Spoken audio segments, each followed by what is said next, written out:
Hello， 大家好，我是 Janet， 欢迎来到我频道。今天来开箱一个香奈儿的包包，是2024年春夏，就是 24S 这一季的包，而且是一款挺热门的包，能买到我还挺意外的。那就赶快一起来看一下吧。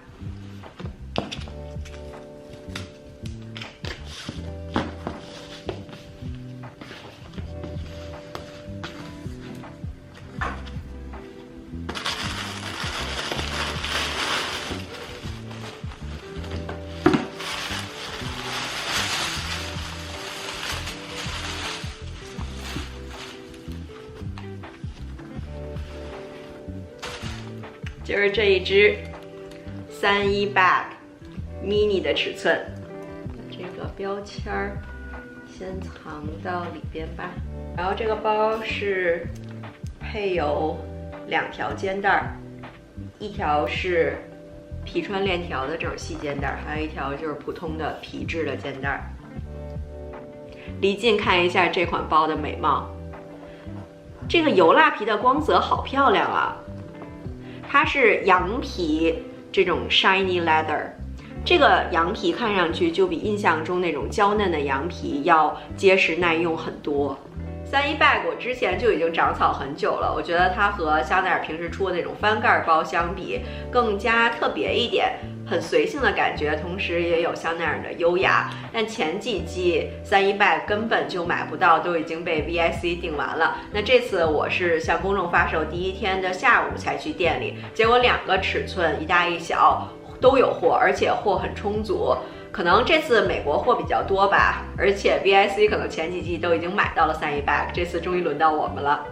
我之前在网上看31 bag 出了好几个尺寸，但美国店里就只有2个尺寸，这个是小号的，我看国内大家好像管它叫 mini， 但是 receipt 上就写着它叫 small shopping bag， 然后还有一个更大一号的，就只有这2个尺寸选择。我看网上还有一个更小的是叫 nano size， 我不知道美国是没有那款啊，还是说还没有上。反正现在店里就这2个尺寸，那这2个尺寸其实我都蛮喜欢的，而且因为31 bag 最开始出的就是大包大的 shopping bag， 所以在我印象中好像大的尺寸才是31 bag 原有的那种很帅气很飒的风格，再加上我本人其实还蛮喜欢买大包，什么大包在小个子身上压身高这种事儿都直接就被我忽略，我就很喜欢大包帅气的感觉，所以其实一开始我看上的是大的那一款，而且我当时穿着风衣式，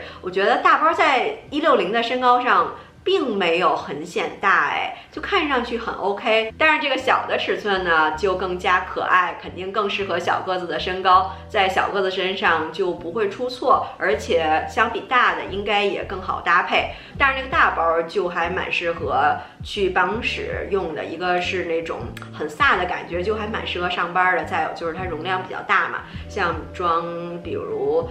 电脑，我不知道能不能装下，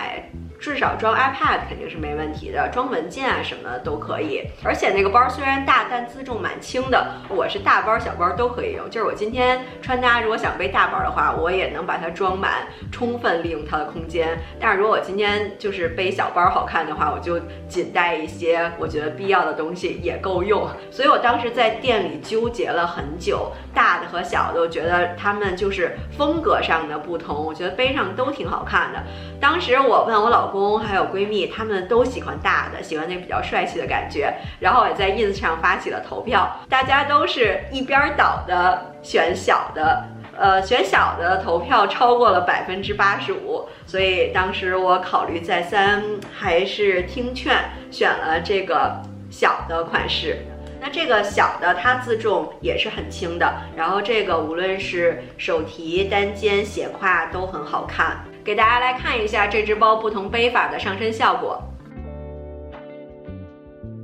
这个包我觉得斜挎背很可爱，大小很合适，而且肩带的长度也很合适，刚好到胯的位置。因为它是这种很有光泽的油蜡皮，这种亮亮的质感让它即便和黑色搭配在一起也是很有存在感的。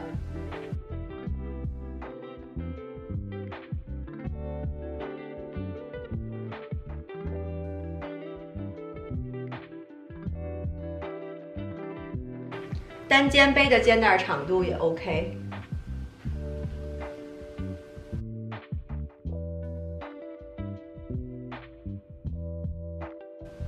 还有手拎，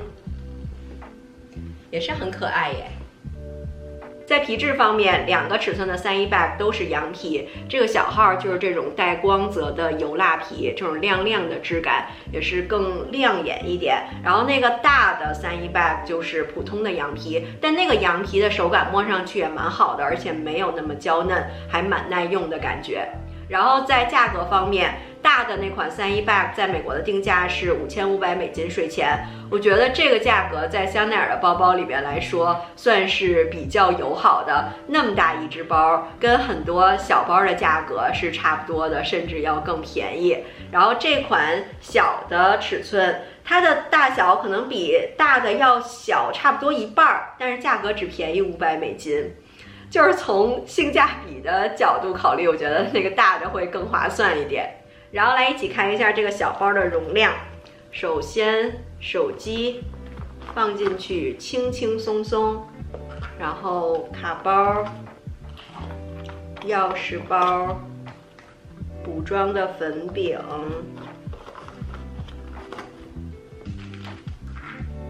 唇膏、一包纸巾，再装一个 AirPods 吧。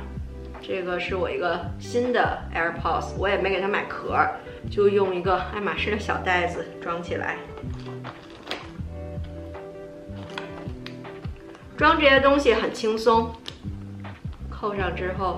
是这样的，所以这个容量还是非常实用的。这些必备的东西装进去一点问题都没有。你要需要装个车钥匙啊什么的也有空间。这个包里边是布面的，不是皮质的。然后还有这样一个应该是挂钥匙的一个钥匙扣，就比较方便好找。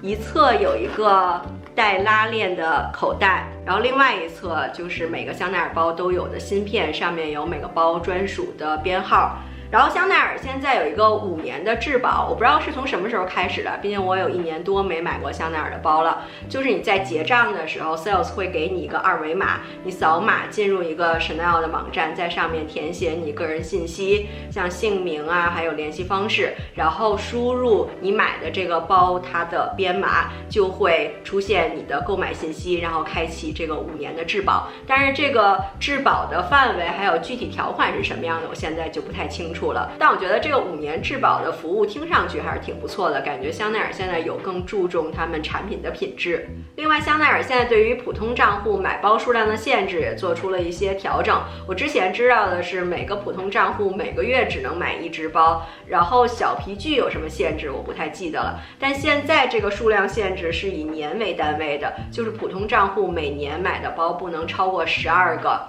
就是你1个月可以买1个以上的包包，但是1年下来最多不能买超过12只包，这个就是他们政策上的一些调整吧，我也是刚刚才知道的。然后说实话，我这次在香奈儿店里的购物体验还是挺不错的，就是整个买包的过程让人很愉悦，特别是我在2个尺寸的包之间真的纠结选择了很久，但 sales 一直都很有耐心的陪着我，给我提建议，而且这么热门的包 walk in 也可以买到。还有他们的5年质保服务，就是所有这些加在一起，就让人觉得买奢侈品的这个过程很舒服、很愉快，特别适合爱马仕相比。By the way， 我现在离爱马仕出坑又近了一步，我真的受不了他们的服务态度了。我现在想，要不然就直接出坑，要不然